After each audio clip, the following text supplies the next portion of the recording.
Thumbnail देख के आपको समझ में आ गया होगा कि आज हम ऑटिज्म पे डिटेल में चर्चा करने वाले हैं और ये वीडियो थोड़ा लंबा होगा और ये काफ़ी यूजफुल वीडियो होगा, इसलिए आप लोग शुरू से अंत तक इस वीडियो को देखेंगे तो अच्छे से समझ पाएंगे।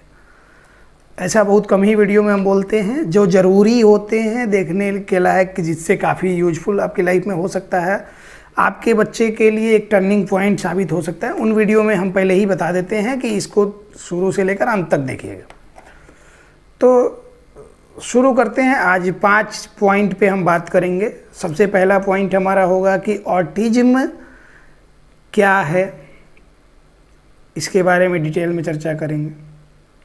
दूसरा पॉइंट होगा कि जिसको आप ऑटिज्म समझ रहे हैं वो ऑटिज्म है या नहीं है, इस पे भी डिटेल में चर्चा करेंगे। तीसरा पॉइंट ये होगा कि ऑटिज्म है या ADHD, इन दोनों में काफ़ी मतलब कि ये होता है कन्फ्यूजन। चौथा पॉइंट ये होता है कि अगर ऑटिज्म है तो वो ठीक हो सकता है कि नहीं। और पांचवा पॉइंट ये होगा कि कैसे कैसे हम ऑटिज्म को ठीक कर सकते हैं एक दूसरे के सहयोग से। इन्हीं 5 पॉइंट पे बात होगी।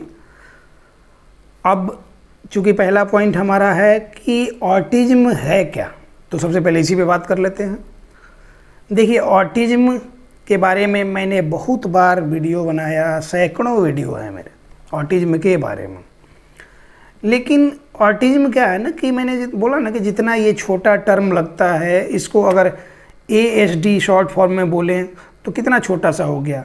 इसी को एलाबोरेट करें तो ऑटिज्म स्पेक्ट्रम डिजॉर्डर बोलते हैं इसको। अब स्पेक्ट्रम की बात हो रही तो ब्रॉड स्पेक्ट्रम पे तो आएगा। ऐसे ऑटिज्म कॉमनली बोल दिया जाता है।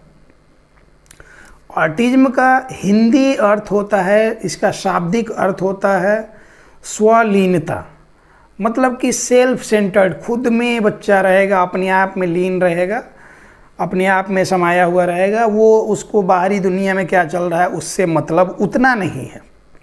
तो बाहरी दुनिया से मतलब नहीं है, मतलब ये है कि सोशल कम्युनिकेशन की प्रॉब्लम।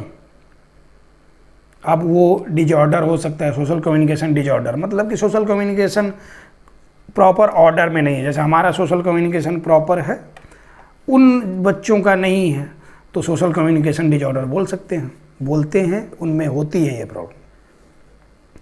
तो स्वलीनता जो है वो क्या होता है ना कि जैसे स्वलीनता कुछ क्षेत्र के लिए अच्छा भी है।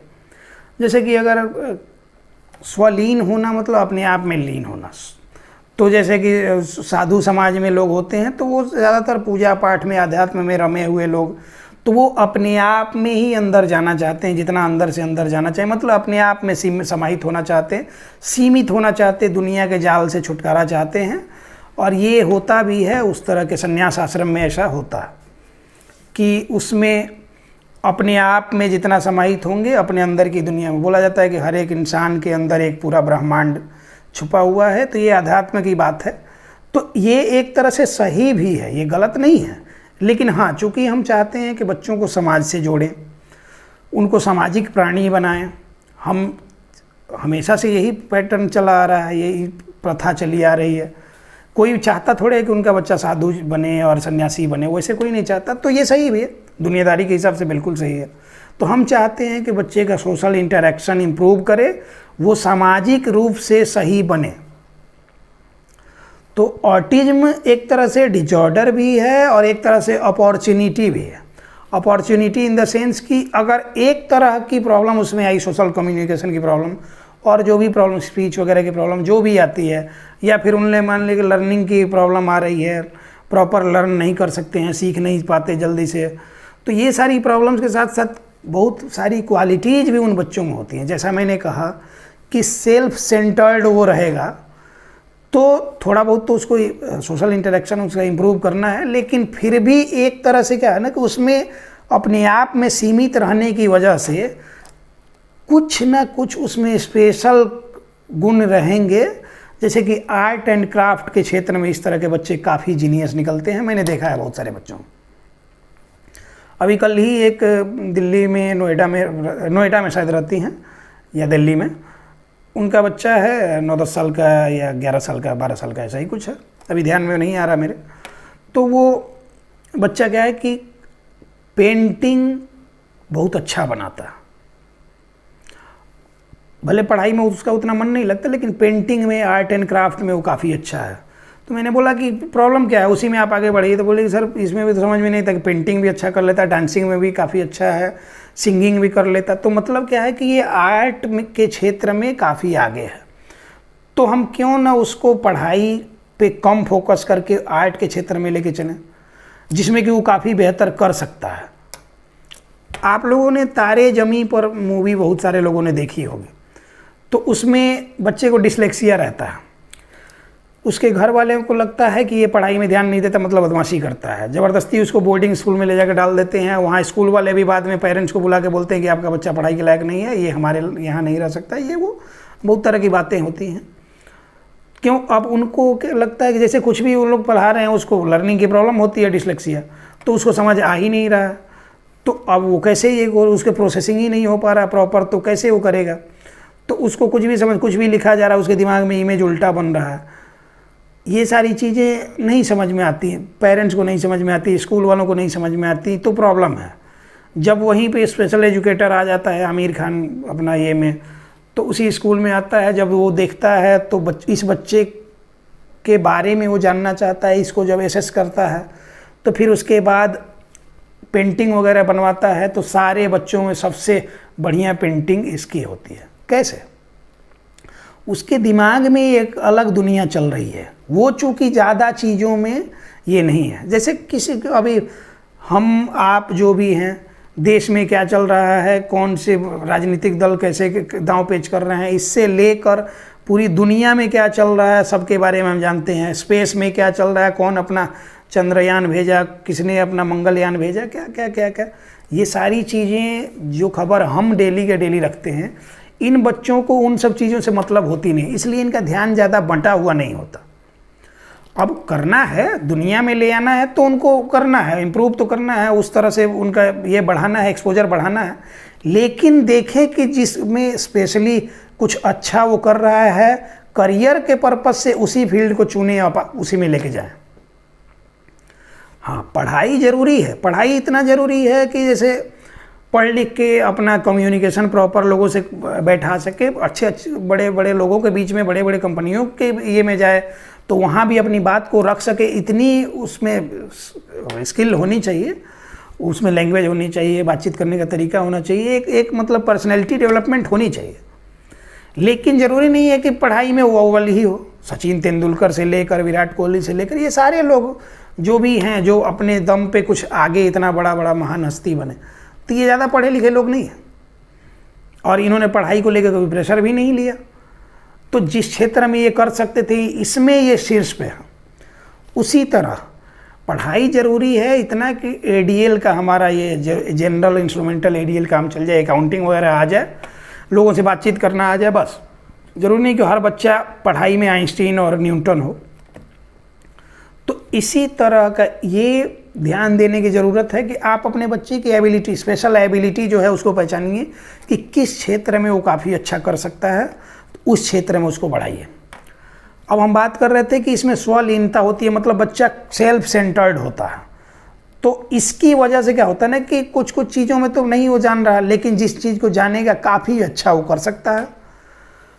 अब उसको बढ़ाते हुए भी उसका सोशल इंटरेक्शन भी थोड़ा इम्प्रूव करना है, तभी तो दुनिया से कनेक्ट कर पाएगा। अपने आर्ट क्राफ्ट को कैसे दिखाएगा दुनिया में, तो वो ये सारी चीज़ें भी सीखेगा, तो आर्ट एंड क्राफ्ट को दुनिया को दिखा सकेगा। इसलिए सोशल कम्युनिकेशन इम्प्रूव करना ज़रूरी है। इसके अलावा सेंसरी और बिहेवियरल इश्यूज जो हैं, उन पे भी काम करना ज़रूरी है, और उन पे काम किया जाता है, और वो सारी चीज़ें ठीक हो जाती हैं। परेशान होने वाली बात इसमें नहीं होती है, ओवर थिंकिंग वाली बात इसमें नहीं होती है। और पता चल गया कि ऑटिज्म है, तो ऑटिज्म पे कंसंट्रेट नहीं करना होता, ऑटिज्म के सॉल्यूशन पे कंसंट्रेट करना होता है कि क्या क्या क्या क्या हम ठीक कर सकते हैं, और ये ठीक होता भी है। अभी तो हमको अचरज होता है, हमारे पास अभी सैकड़ों पेशेंट्स जो हैं मंथ के, जो ऑनलाइन में सिर्फ जुड़े हुए, हमें बार बार हम लोग इस पर डिस्कस करते हैं जब ग्रुप मीटिंग हमारी होती है, तो उसमें ये डिस्कस होता है कि आखिर दुनिया में ऑटिज्म के नाम पे चल क्या रहा है। ऐसा नहीं कि वो काम नहीं कर रहे हैं ऑटिज्म पे, लेकिन क्या है ना कि उनको ऑटिज्म पे काम कर रहे हैं, उसके लिए ये कर रहे हैं, लेकिन ये ठीक नहीं करना चाहते। मोस्टली इस फील्ड में काम करने वाले लोग ऑटिज्म को ठीक नहीं करना चाह रहे हैं, इसलिए गोल गोल गोल गोल घुमा रहे हैं। अभी आज ही की बात है, ग्लासगो यूके से एक बच्चा है, उसके पेरेंट्स मेरे साथ जुड़े हुए हैं उस बच्चे को लेके। तो उसके बारे में एक वीडियो में मैंने पहले भी चर्चा किया था कि उस बच्चे को जो प्रॉब्लम है वो क्योरेबल है, और वो बच्चा अभी कुछ क्योर हो भी रहा, जबकि उसके डॉक्टर ने बोल दिया था कि नहीं ये कभी भी ठीक नहीं होगा। तो पता नहीं ऐसा क्यों करते हैं ये लोग, या तो ये बिल्कुल भी किसी तरह का ये नहीं लेना चाहते, या ये एफर्ट अपनी तरफ से लगाते ही नहीं है। प्रॉब्लम ये है। तो क्या है ना कि ऑटिज्म है, मान लिया कि ऑटिज्म है, तो ऑटिज्म है तो उसके हिसाब से हम उसके लिए काम करेंगे ना। सिम्टम्स इसके जो जो होंगे, सिम्टोमेटिक मैनेजमेंट उसका करेंगे, धीरे धीरे धीरे धीरे अपने आप ठीक हो जाएगा। तो ऑटिज्म है स्वालीनता, सेल्फ सेंटर्ड है, बस थोड़ा सा उसका सोशल इंटरेक्शन इंप्रूव कर देंगे, और सेंसरी इश्यूज अगर उसमें हैं, जो भी बिहेवियरल इश्यूज हैं, उन पे काम करेंगे। और एडीएल के लिए ट्रेनिंग घर से पेरेंट्स ही कर सकते हैं, इसमें पेरेंट्स का अवेयरनेस ज़रूरी है। तो वो करेंगे तो बच्चे धीरे धीरे धीरे धीरे वो ठीक होते हैं।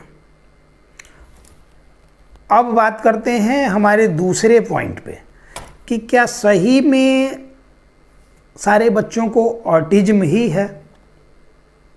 जो पेरेंट्स लोग सोचते हैं कि मेरे बच्चे को ऑटिज्म है, वो क्या ऑटिज्म ही है या कुछ और है। तो इसके लिए भी एक एग्जांपल देंगे। आज ही एक असेसमेंट हुआ बच्चे का, बोकारो से उन लोग आए थे, ट्यूसडे को उन लोग आए थे हमारे यहाँ, आज सैटरडे हुआ, तो वो लोग आज असेसमेंट करा के अपने घर गए। अब बच्चे को हमने बताया कि ADHD है, attention deficit hyper active disorder. उन लोगों ने बोला कि सर आज तक हम लोग इसको ऑटिज्म समझ के आ रहे थे, जहाँ लेके भी गए थे वहाँ भी बोला कि ऑटिज्म है और इसको इंटेलेक्चुअल डिजेबिलिटी भी है। मतलब इंटेलेक्चुअल डिजेबिलिटी छोटा टर्म नहीं होता, ये इसका मीनिंग बहुत डीप होता है, बहुत वैग होता है। तो जबकि उस बच्चे में ना ही इंटेलेक्चुअल डिजेबिलिटी वाली कोई बात है, ना ही उसको ऑटिज्म है, उसमें ADHD के सिम्टम्स पूरे के पूरे हैं, थोड़े बहुत सेंसरी इश्यूज हैं। तो sensory processing disorder autism ADHD दोनों के केस में मिलता है, वही वाला सिचुएशन इसमें भी है। तो इसलिए थोड़े बहुत उसमें सेंसरी इश्यूज हैं। तो जैसा कि 5-6 दिन हमने रखा, बच्चे का डेली 4-4 सेशन हुआ है, डबल सेशन 2 टाइम में हुआ। तो ऐसा करके मतलब 20-22 सेशन जो भी बच्चे के हुए, उसमें उस बच्चे को देखा गया, समझा गया कि क्या क्या प्रॉब्लम है। तो ये समझ में आया कि ये बच्चा शातिर है दिमाग से काफ़ी, ये जानबूझ के अटेंशन पाने के लिए बदमाशियाँ कर रहा, और जो स्ट्रिक्ट हो जा रहा है तो उसके साथ वो आराम से पेश आ रहा। तो ये चीज़, वो जब कुछ तमाशा कर रहा है, कुछ बदमाशी कर रहा है, उस पर डांटा जा रहा है या फिर थोड़ा स्ट्रिक्ट होने का एक्सप्रेशन चेंज किया जा रहा है, वो स्थिर हो जा रहा है। मतलब कि वो समझ रहा है और समझ के बूझ के वो बदमाशी करना चाह रहा है। ये पूरा का पूरा बिहेवियरल प्रॉब्लम है। बिहेवियर में ये हो गया।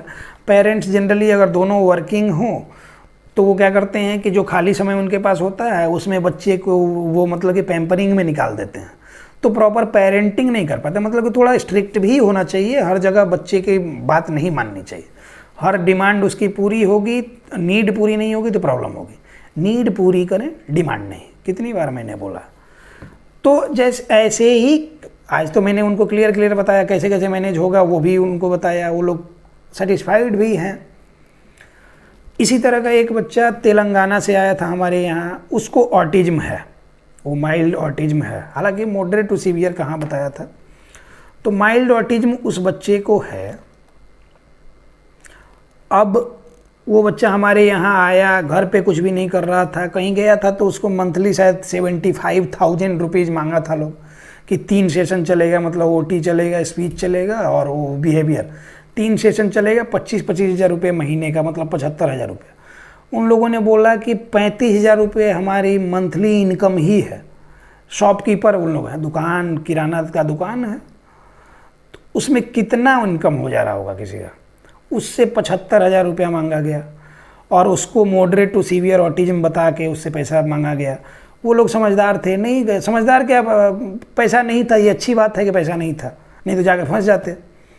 और फिर उन लोग को वीडियो हमारा दिखा, उन लोग को हिंदी भाषा नहीं आती, फिर भी उन्होंने क्या करा कि हिंदी टीवी सीरियल देख देख के थोड़ा बहुत समझ के हमसे संपर्क किया, पटना आए, 3 या 4 दिन रहे, उसके बाद अपने तेलंगाना वापस चले गए। अभी गए, उनका बच्चा अब पहले से काफ़ी हद तक ठीक हो रहा है। तुरंत ही तो इसमें चेंज नहीं होता, लेकिन काफ़ी बिहेवियरल इशूज़ कम हो गए, सेंसरी इशूज़ कम हुए, कॉन्स्टिपेशन की प्रॉब्लम थी, वो खाता नहीं था, तो वो सब चीज़ें धीरे धीरे अब वो सुधर रही हैं। कुछ कुछ होम्योपैथिक दवाएं भी जो उनकी चल रही हैं, तो उससे भी चेंज आया। और इसके साथ साथ यहाँ पे प्रॉपर बताया गया कि कैसे ये करना है। तो 2 केस का मैंने जिक्र किया। एक केस जिसमें पेरेंट्स लोग ऑटिज्म समझ रहे थे, ADHD है। एक जिनमें बताया गया था कि इसको मॉडरेट टू सीवियर ऑटिज्म है, वो माइल्ड ऑटिस्टिक बच्चा था। तो यहाँ दोनों ही कंडीशन में गड़बड़ है। एक को डराने के लिए बताया गया था और एक सेल्फ डायग्नोसिस वाले लोग थे कि इनको खुद ही से लग रहा था कि ऑटिज्म है, या फिर जहाँ भी गए हैं इनको, वो कोई स्पीच थेरेपिस्ट के पास गए थे, उसने बोला था कि ऑटिज्म है। तो स्पीच थेरेपिस्ट डायग्नोज नहीं कर सकते। हाँ, वो अपना काम करेंगे, उनको जो काम करना है वो करेंगे, कोई प्रॉब्लम नहीं, लेकिन उनसे डायग्नोसिस नहीं हो सकता। तो इस आधार पे कभी भी आप लोग खुद ही डायग्नोस नहीं करने लगें कि बच्चे को क्या प्रॉब्लम है। बोला जाता है कि जिसका काम उसी को साजे और करे तो डंडा बाजे। मतलब क्या है कि कुछ ना कुछ प्रॉब्लम हो जाएगी उसकी वजह से। जैसे कि अभी आपने सनी देओल का कोई फिल्म देख लिया और उसके बाद आप अपना केस लड़ने के लिए आप ही कोर्ट में उतर गए और जज कुछ बोले तो उठा के उसमें क्या बोलते हैं, वो जो ये होता है, वो सब नोच नाच के उसी को, जज को मारने लगे। वैसा नहीं करना होता। वो रियल लाइफ में ठीक है, मल्टीपर्पस नहीं बनना चाहिए। आप जिस फील्ड में हैं उसमें अच्छा करें, जिस फील्ड में आप नहीं हैं उसके जो एक्सपर्ट हैं या उस फील्ड में जो भी हैं उनके पास जाएं, बढ़िया सॉल्यूशन मिलेगा। कभी भी सब कुछ बनने का ट्राई नहीं करें। तो वो सिर्फ क्या होता है ना कि वो रियल लाइफ में ही होता है। एक ही हीरो किसी फिल्म में पायलट बन गया, किसी में ट्रेन का ड्राइवर बन गया, किसी में रिक्शा ड्राइवर बन गया, किसी में ऑटो ड्राइवर बन गया, कभी पायलट बन गया, कुछ बन गया, कुछ बन गया, कुछ बन गया, कभी घुड़सवार बन गया, कभी कुछ कर रहा है, कभी कुछ कर रहा है, कभी एयरफोर्स, आर्मी, नेवी, वो सब कर रहा है। तो वो वहाँ पे पॉसिबल है, रियल लाइफ में पॉसिबल नहीं है वो चीज़ें। आप टॉम क्रूज भी नहीं है कि रियल लाइफ में भी वैसे हो जाए। तो इसलिए आप फोकस करें उस चीज़ पे जो आप कर सकते हैं बेहतर, और जो प्रॉब्लम्स हैं उसके लिए बेहतर कोई ढूंढें जो कि उसको बेहतर सॉल्व कर सकता है। तो डायग्नोसिस, असेसमेंट आप वो हमारे पे छोड़ दें और आप अपने काम पे ज़्यादा अच्छे से ध्यान दें। तो उससे क्या होगा कि जो काम पोटेंशियल आपका जिसमें ज़्यादा अच्छा है उसमें आप करेंगे तो आप वहाँ से समय बचा के और अच्छा खासा पैसा निकाल सकते हैं, जिससे कि उतने से कम पैसे में आप दूसरे को वो काम दे के कर सकते हैं जो उसके एक्सपर्ट हैं। बात आप लोग समझ रहे होंगे कि आप जो अपना टाइम वेस्ट करके और उसको लगा रहे हैं एनर्जी अपना, फिर भी आपसे वो चीज़ें हैंडल नहीं हो सकती हैं। आपको समझ नहीं आ सकता है कि ऑटिज्म क्या है, ADHD क्या है, कैसे क्या है। तो इसीलिए ये इसके एक्सपर्ट के लिए छोड़ दें, और जब सही डायग्नोसिस होगा तो सही मैनेजमेंट भी हो सकेगा। तो इस बात पे ज़रूर ध्यान दें।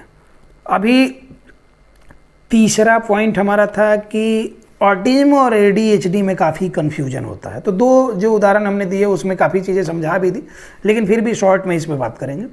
देखिए, ऑटिज्म के केस में क्या होता है ना कि ज़्यादातर सेंसरी इश्यूज तो मिलेंगे ही मिलेंगे, और ADHD वाले में मैंने कितनी बारी चर्चा किया है डिटेल में, और वीडियो के एंड स्क्रीन पे हम ADHD और ऑटिज्म का जो कंपैरिजन किया है कि कैसे कैसे कैसे कैसे डिफरेंशिएट कर सकते हैं, उसका हम उस वीडियो का लिंक दे देंगे, उस पर आप जाके वो देख सकते हैं। अब हम बात कर रहे थे कि ऑटिज्म रिकवरी की बात हो रही थी कि रिकवरी का क्या चांसेस होता है। तो देखिए, इस पे भी हमने कितनी बार बात किया है कि सीवियरिटी पे डिपेंड करता है। और सीवियरिटी कैसे पता चलेगी कि जब बच्चे को काफ़ी अच्छे से बारीकी से बच्चे को देखा जाएगा, समझा जाएगा, तब जाके प्रॉपर पता चलेगा कि हाँ किस तरह का केस है उसका, उसको ऑटिज्म है कि नहीं है, या फिर सिर्फ सेंसरी प्रोसेसिंग डिजॉर्डर है, या फिर उसको बॉर्डर लाइन ऑटिज्म है, वर्चुअल ऑटिज्म है, या फिर उसको सिर्फ डेवलपमेंटल डिले है, वो कुछ दिनों का ये है, या फिर रेग्रेसिव ऑटिज्म है। ये सारी चीज़ें आधे घंटे 1 घंटे के डायग्नोसिस में नहीं हो पाती हैं। इसके लिए प्रॉपर डायग्नोसिस के लिए कम से कम 10-15 दिन का समय चाहिए होता है। तो उतने दिन जब देखा जाएगा तभी समझा जाएगा कि हाँ ये ऑटिज्म है तो किस तरह का है। तब तक उसमें सिम्प्टोमेटिक मैनेजमेंट किया जाता है, सिम्टम्स के हिसाब से इलाज, लक्षणानुसार इलाज, जैसे लक्षण मिलेंगे उसके हिसाब से उसका इलाज किया जाएगा। कितनी बार हमने कहा है कि अगर बच्चे में हाइपर एक्टिविटी है, तो हाइपर का मतलब क्या होता है कि बढ़ा हुआ होना। अब एक्टिविटी की बात हो रही है, मतलब जो जनरल एक्टिविटीज़ होती हैं, जो जनरल लाइफ की एक्टिविटीज़ हैं, उसमें एक्स्ट्रा अगर ये कर रहा है, एक्स्ट्रा एफर्ट लगा रहा है, दौड़ भाग कूद फान ज़्यादा कर रहा है, तो हाइपर एक्टिविटी वो है। तो हाइपर एक्टिविटी को रिड्यूस करने के लक्षण है हाइपर एक्टिविटी, रिड्यूस करने के लिए ऐसी चीज़ें करेंगे जिससे कि बच्चा हाइपो एक्टिव हो। सिंपल सी बात, जैसे कि हाइपर टेंशन, मतलब क्या है कि हाई बीपी। अब हाई बीपी है तो उसको लो करने के लिए दवा दी जाएगी, तो कोई ऐसा दिया जाएगा जो कि वेजोडाइलेटर का काम करे, मतलब ब्लड वेसल को थोड़ा सा फैला दे ताकि ब्लड पास हो, पेरिफेरल रेसिस्टेंस कम हो, तो बीपी हमारा थोड़ा कम हो जाए। अब तो हाइपर एक्टिविटी और हाइपर टेंशन का उदाहरण जैसे हमने दिया, तो हाइपर एक्टिविटी को रिड्यूस करने के लिए ऐसी एक्टिविटीज़ करेंगे जो कि बच्चे में धीरे धीरे उसको शांत करें। मतलब उसमें क्या है, कंप्रेशन, पकड़ के बैठाना, जॉइंट कंप्रेशन से लेकर ये सब भी कंप्रेस करते हैं। इसके अलावा चादर में लपेट के और जिम बॉल से भी कंप्रेशन करते हैं। उन सब चीज़ों से कुछ दिन में बच्चा धीरे धीरे काम डाउन होता है, मतलब कि हाइपो एक्टिव होता है। अब हाइपर एक्टिविटी या फिर सिटिंग इनटॉलरेंस या रेस्टलेसनेस के केस में कभी भी जिम बॉल पे जंप नहीं कराना होता। अगर वो आप कराएंगे तो बच्चा आपका और भी हाइपर होगा। ये हमने कितनी बार समझाया लोगों को, लेकिन फिर भी कुछ ना कुछ लोग बताते हैं कि हमको यहाँ ऐसे बताया गया कि बच्चा ऐसे भाग दौड़ करता है तो इसको ट्रैम्पोलिन पे जंप कराइए, उससे क्या होगा कि थक के ये बैठ जाएगा।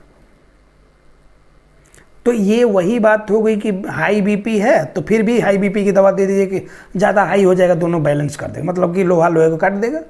ये बिना लॉजिक की बात हो गई। उस बच्चे को बैठाना है, उसको जंपिंग नहीं करने देना है, तो ये ध्यान रखना है। अब हाइपो एक्टिविटी होती है, वो सीवियर टाइप केसेस में होती है हाइपो एक्टिविटी। तो हाइपो एक्टिविटी सीवियर ऑटिज्म के, इंटेलेक्चुअल डिजेबिलिटी वगैरह के केस में मिलेगा कि वो बच्चे ज़्यादा, ये नहीं, डाउन सिंड्रोम वगैरह के केस में भी मिलेगा कि वो ज़्यादा, वो उनको मतलब होता नहीं है, जो चल रहा है चलने दो बस। तो उसमें दौड़ भाग कराना होता है कि थोड़ा सा एक्टिव हो जाए, थोड़ा एक्टिव हो जाए। तो ये हुआ कि लक्षण के हिसाब से इलाज। अब ऑटिज्म ठीक हो सकता है कि नहीं, ये हमारा सवाल था, ये हमारा पॉइंट था। तो जी देखिए, ऑटिज्म काफ़ी हद तक ठीक हो सकता है, सीवियरिटी पे डिपेंड करता है, पेरेंट्स की सिंसियरिटी पे डिपेंड करता है, और वही हम आपको सिंसियर बनाना चाहते हैं। हम ऑटिज्म अवेयरनेस पे काम क्यों करते हैं, क्यों हम आपको सिखाना चाह रहे हैं, उसमें हमारा क्या फ़ायदा है। आप सीख लेंगे तो हमारे पास बहुत कम आएंगे, बहुत कम लोग आएंगे। बहुत सारे लोग हैं, हज़ारों लोग हैं जो हमारे वीडियो को देख रहे हैं, उससे बच्चे पे काम कर रहे हैं और उनका बच्चा काफ़ी सुधर रहा है। वो मैसेज भी करते हैं कि सर आपका वीडियो देखा और उसकी वजह से बच्चे में काफ़ी सुधार आया। तो ये हमारे लिए खुशी की बात है कि हमारा मिशन ऑटिज्म फ्री इंडिया का जो लक्ष्य है वो धीरे धीरे पूरा हो रहा है। तो इसलिए हम बेटर से बेटर अप्रोच बताना चाहते हैं, क्योंकि क्या है ना कि कितना भी हम स्पीड से ये कर लें तो हम सारे लोगों तक पहुंच नहीं सकते। और हर साल लाखों केस हमारे इंडिया में सिर्फ आ रहे हैं इस तरह के, और हर साल हम ज़्यादा से ज़्यादा ट्रीट कर पाएंगे तो 10-15-20 हज़ार लोगों को, उससे ज़्यादा तो नहीं कर पाएंगे। तो उतने लोगों तक पहुंच तो नहीं पाएंगे, इसलिए वीडियो हमारा पहुंच सकता है। तो इसलिए हम चाहते हैं कि वीडियो के माध्यम से हम लोगों तक पहुँचें और सही चीज़ों के बारे में अवेयर करें। तो आपका सिंसियर होना, आपका अवेयर होना ज़रूरी है, तभी आप जहाँ भी जाएंगे जेन्युइन सवाल पूछना आपका हक है, आपका राइट है। तीसरा होता है पॉइंट इसमें कि आप जिनके पास जा रहे हैं, जिन डॉक्टर के पास, जिन भी रिहैब सेंटर्स में, वो क्या चाहते हैं, वो सही में ठीक करना चाहते हैं या फिर बस उनको मनी मेकिंग का माइंड है, उनका माइंडसेट मनी मेकिंग का अगर है तब तो आपका बच्चा नहीं ठीक होने को। क्योंकि और ये सबसे ज़्यादा है, ऐसा नहीं कि हम पैसे के लिए काम नहीं करते, लेकिन पैसा लेते हैं उसके, वो क्या है कि हमारा ये ऑर्गेनाइजेशन चलाना, उसके लिए हम जो काम कर रहे हैं उसका मेहनताना हम लेते हैं, लेकिन जो मेहनताना हम लेते हैं उसके लिए ईमानदारी से हम काम करते हैं और अपना पूरा एफर्ट लगाते हैं कि आपके बच्चे ठीक हों। ऐसे बहुत सारे लोग हैं जो कि कर रहे हैं, लेकिन सरकारी जगहों में ऐसे नहीं ये हो रहे हैं और बड़े बड़े जगहों में भी नहीं हो रहा, सिर्फ मनी मेकिंग के लिए काम हो रहा। तो ये भी प्रॉब्लम है, वो आपके बच्चे को ठीक नहीं कर सकते। अब क्या है कि एक चौथा इसमें क्या है होता है कि मल्टीपल थेरेपी सेशंस की वजह से भी प्रॉब्लम होती है। कभी भी हम कहते, आज ही तो कोई पेरेंट्स थे कि वो मतलब कि कोई हेड कंप्रेशन कर रहा है और एक उसमें जॉइंट कंप्रेशन शुरू किया हुआ, तो मतलब एक बार में एक ही तरह का फंक्शन आप डेवलप कर सकते हैं। तो दोनों चीज़ें एक बार में नहीं होती। मैंने समझाया, वही बताया उनको वहीं पे कि जब ही सेंसरी इंटीग्रेशन थेरेपी की ज़रूरत अगर बच्चे में है, मतलब कि ऑक्यूपेशनल थेरेपी की ज़रूरत अगर बच्चे में है, तो उसमें सिर्फ उस पर काम करें, ना कि बिहेवियर में, स्पेशल एजुकेशन में, स्पीच में कहीं कहीं भेजें। तो इन सब चीज़ों पे भी अगर आप ध्यान देंगे तो काफ़ी हद तक बच्चे के लिए यूजफुल होगा। और अगर सही से बच्चे का ट्रीटमेंट प्रोटोकॉल बना, पहले तो डायग्नोसिस, उसके बाद ट्रीटमेंट प्रोटोकॉल सही से बना और उसको इम्प्लीमेंटेशन उसका सही से हुआ, तो आपका बच्चा पूरी तरह से ठीक होगा, ना ठीक होने का सवाल ही नहीं। अब रही बात कि पेरेंट्स परेशान होते हैं, कितना समय लग जाएगा, कैसे होगा, नहीं होगा। इन सब बातों के लिए हम हमेशा बोलते हैं कि जब इतने सालों तक आपने समय निकाल ही दिया, जनरली साल, 2 साल, 1.5 साल, कोई 2.5, 3 साल तक लोग घूम के तब हमारे पास आ रहे हैं, तो इतना समय निकाल देने के बाद भी जब आप अभी तक पेशेंस रखे हुए हैं, तो हमारे पास अगर आए हैं तो 6 महीने और वेट करके देख लीजिए। 6 महीने तो मैंने ज़्यादा बोला, हर महीने इम्प्रूवमेंट होती है अगर सही से प्लान चल रहा है तो। अगर हर महीने इम्प्रूवमेंट 5-10% की भी इम्प्रूवमेंट अगर बच्चे में नहीं हो रही, तो मतलब कि इसका प्लान सही से नहीं चल रहा है, या तो प्लान सही नहीं है या तो उसको इम्प्लीमेंट करने वाला सही नहीं है, उस पर काम करने वाला सही नहीं है। आपको इसके लिए भी आवाज़ उठाना चाहिए, सवाल पूछना चाहिए। हमारे पास जो आते हैं वो भी पूछें, जो लोग हमारे यहाँ आते हैं वो भी वीडियो देखते हैं हमारा, तो जेन्युइन सवाल कभी भी पूछें, उसका जवाब दिया जाएगा। इलॉजिकल सवाल जो होते हैं वो नहीं पूछना चाहिए। इसमें जैसा कि इलॉजिकल में, जैसे कि कितने दिन में ठीक हो जाएगा, मतलब कि पूरी तरह से, ये नहीं कहा जा सकता, ये कोई नहीं बता सकता है, क्योंकि इसमें श्योरिटी ही नहीं है। ये ना ही फ्रैक्चर का केस है कि हम बता देंगे इतने दिन में प्लास्टर जुड़ जाएगा, ना ही ये कोई वायरल फीवर है कि हम कह देंगे इतने दिन दवा लीजिए ठीक हो जाएगा। इसमें नहीं है, इसमें डिजीज का कारण ही नहीं, डिजॉर्डर का कारण ही नहीं पता, इसका एग्जैक्ट मैनेजमेंट नहीं है, सिम्टोमेटिक मैनेजमेंट है, समय लगता है। तो ये सारी चीज़ें होती हैं। अब बात लास्ट में क्लियर कंक्लूजन इसका क्या है वो हम बता देते हैं कि देखिए, हम अपने एक्सपीरियंस के आधार पे कह सकते हैं, कह रहे हैं कि 100 केस हमारे पास जो आया है उसमें से 15 से 20 केसेस में ही मैंने ऑटिज्म देखा। पेशेंट आते ही हम ऑटिज्म नहीं लिख देते हैं। ये मेरी या तो आप खामी समझें या खूबी समझें, लेकिन पेशेंट को आते ही सिर्फ 1-2 सिम्टम्स के आधार पर हम नहीं ये कर सकते हैं। जब तक प्रॉपर सिम्टम्स बच्चे का ले नहीं लेते हैं तब तक हम बच्चे का ऑटिज्म डिक्लेयर नहीं करते हैं। और उससे क्या होता है कि बहुत तरह का बुरा असर पड़ता है पेरेंट्स के दिमाग पे।